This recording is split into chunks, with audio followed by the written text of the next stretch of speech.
Toronto Regional Real Estate Board has released the numbers for the month of January. So it's the first month of this year, 2025.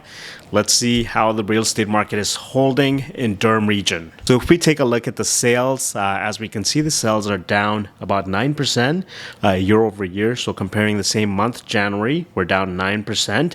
New listings, so the listings that came for that specific month, in this case, which is January, it went up about 46%. So the new listings went up 46%. And active listings, which is inventory that didn't sell at the end of the month, that's the active listing remaining at the end of the month, it went up 89%, double the amount that we had last year. So this is definitely not good news overall, but let's take a look at how the other numbers are holding up.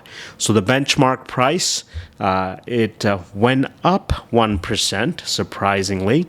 Now, the benchmark price is a lagging indicator, so all this plethora of inventory that we've been building, benchmark price lags about 2 months, so it can catch up and it can go down further. Now, we don't know yet until more numbers come out.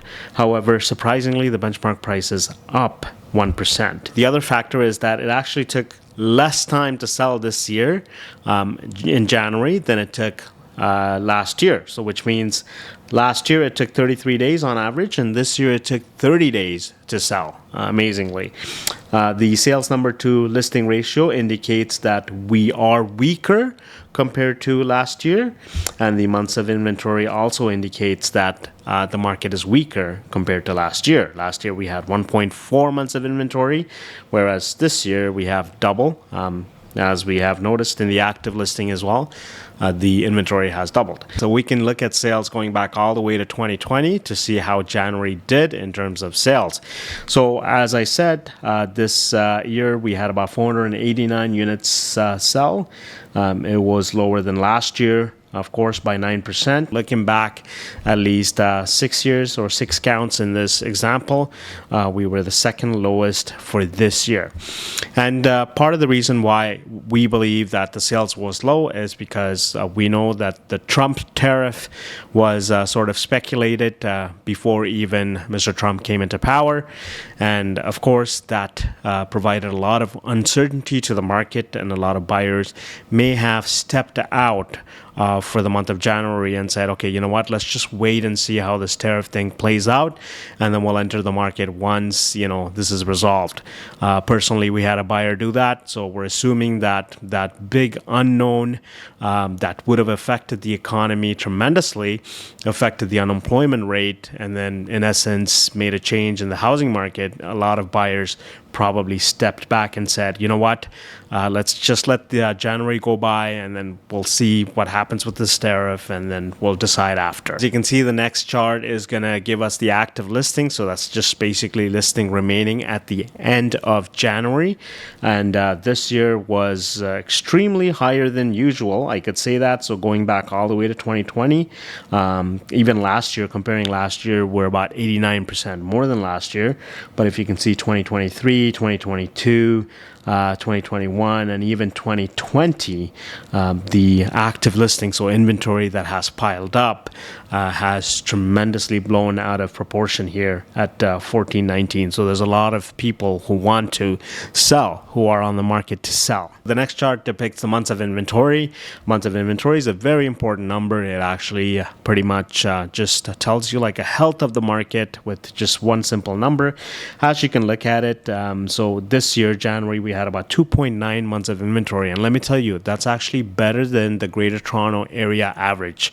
We have 4.5 months of inventory in GTA, whereas in Durham Region, we have 2.9. This just simply means that at the end of the month, if no new listings hit the market, how long would it take for the existing inventory to sell out? And it would be about 2.9 months.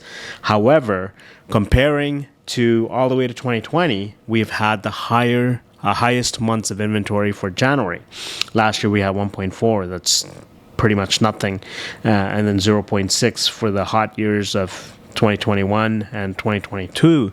But however, this year we can notice that the inventory is unusually higher, or the months of inventory is unusually higher. Now, going back to benchmark price, as we can see, we're a little bit higher than last year, which again, the only explanation that I have is that the benchmark price is a lagging indicator, at least by a month or two. So maybe the prices may catch up in a couple of months. We'll have to wait and see. But also another explanation is, as we can see the past 6-7 months, the inventory has been piling up. So year over year, when we compare it, the inventory has been piling up. However, the prices have been holding steady. So if it's not the lagging indicator's fault, the only other thing that I can think of is you have inventory in the market. So you can take active listings in the market and then kind of divide them into two groups. So you can divide one group where, the seller is not motivated, but they just want to sell, if they get the right price. And they're overpriced, obviously. Now, these kind of listings are not getting much showings. They're probably relisted multiple times, or they've been on the market for months on end, and they're just not getting the price that they're looking for. However, these sellers are not motivated enough to sell in the next 2 to 3 months. Then you have the other subgroup where, they come out, they price the property correctly, and they sell the property within the average time, which is around 30 days. Some of them in Durham Region even sell before the offer presentation date, which is crazy. So I believe that's the big disconnect, and unfortunately there's no way of measuring motivation. There's no way of measuring whether a property, when it's listed at the market value or not. But I can tell you that some of these properties that do come on the market are asking way too much money, and I believe that one subgroup of inventory that is really exaggerating all these numbers in terms of inventory, maybe those people who are not motivated in the market, but who are looking to sell if they get the right price. Whereas you have the other subgroup that's really motivated. They come, they price the property properly, they market their property, they get it sold within 30 days, sometimes even like within a week, and they're out. So that's why I think the prices are still holding up.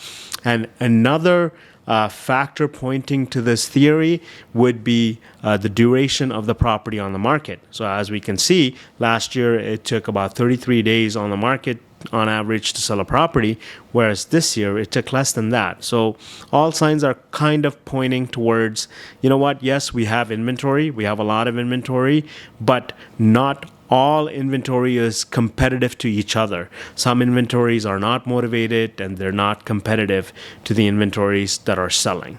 So that's pretty much it. My name is Raguraj Agru. I'm with the Royal LePage Ignite. If you guys have any particular question regarding your house selling or buying, we work in Durham Region. I'd be happy to help you out. My number is 416-712-2006. Again, the number is 416-712-2006. Thanks for watching.